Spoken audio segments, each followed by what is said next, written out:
So this was a 2011 Audi A4 that had a sticking caliper. And so the customer asked me to change his calipers, his brake pads, and his rotors from the rotor being scorched from the heat. And so I did exactly what it was asked of me to do, the job. And the customer called me back and said, yo, the caliper is still getting locked. Now, when I changed the caliper, I told them, I said, the piston goes back in, so it wasn't actually sticking. So the problem was somewhere in the line or in the hose or in the booster or something like that. So I did some research, and someone who had the same problem with the exact same car, it ended up being their brake booster. So before I went to the brake booster, I wanted to do a process of elimination. And so what I did was I disconnected the brake hose, checked to see if that was clogged. It wasn't clogged. I blew air in there. It went straight through. I had the brother press on the brakes a few times just to make sure that the line from the ABS module was shooting, where the fluid was shooting through, and that was fine. And the only thing that was left was the screw that holds the rotor in place. That wasn't in there. So I found that screw and put it in there and put the thing back together, and everything worked fine. Now for this brother, that actually stopped his rotor from getting stuck. We just basically cleared the lines out, and it worked for him. It may not work for you if you're experiencing the same problem, or it may just work. But let me get to it and show you how to change the caliper, the pads, and the rotors real fast. Do it yourself, quick explanation.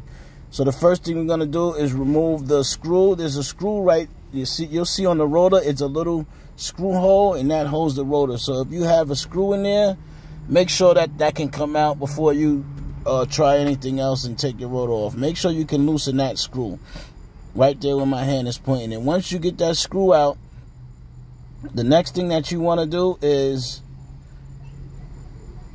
push your rotor in. This is what I like to do to make sure that my calipers move. And I put a screwdriver in there exactly how you see me putting it. You see how I'm putting it? And then I pull the screwdriver out. As you can see which way my hand is pulling, and that makes the rotor, that will make the piston, the piston caliper, the piston go inside the caliper a little bit and give you some space. Then the next thing you want to do is remove these two 13mm screws here, 1 and 2.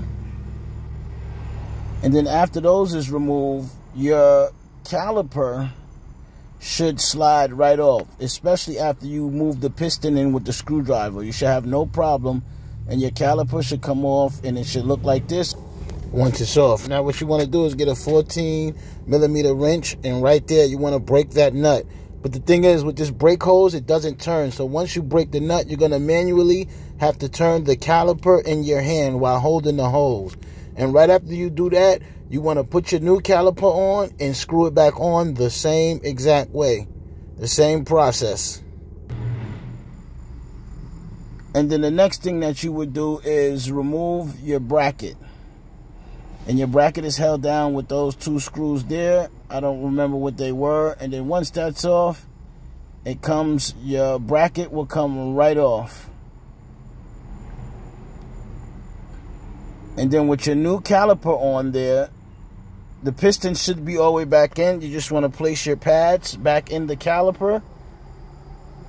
Make sure that those little tabs, or whatever they are, guiding screws, are not in your way when you put the caliper back on the bracket, when you put the new bracket on, and then you just put everything in reverse. After everything is back on with the reverse process, you need to bleed the brakes. If you don't know how to bleed the brakes, then just drop a comment and I'll guide you through it. I wasn't really going to even post this video, but it may be useful to somebody, so I decided to do it anyway. But just drop a comment, and if this video was useful to you in any way, hit the like button, man, and subscribe. I'm constantly doing work, and I'm constantly putting the videos up to try to help people save some money. Peace.